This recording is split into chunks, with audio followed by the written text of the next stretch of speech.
بسم الله الرحمن الرحيم.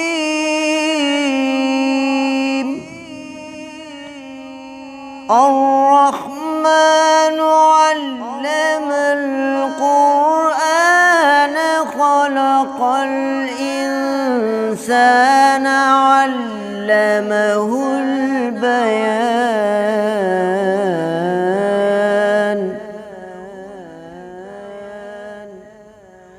الشمس والقمر بحسبان والنجم والشجر يسجدان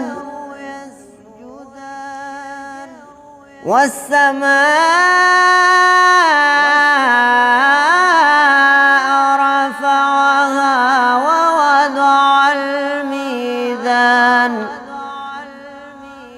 ألا تطغوا في الميزان وأقيموا الوزن بالقسط ولا تخسروا الميزان.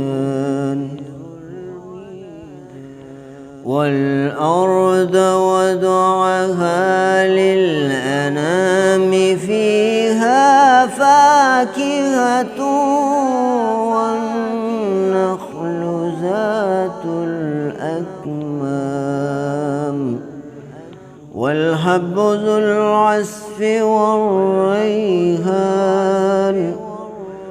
فبأي آلاء ربكما تكذبان؟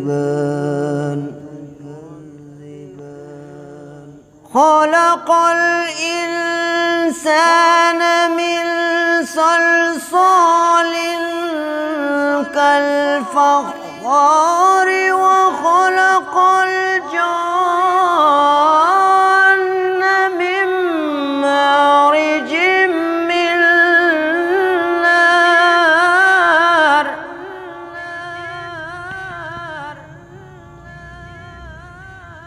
فبأي آلاء ربكما تكذبان؟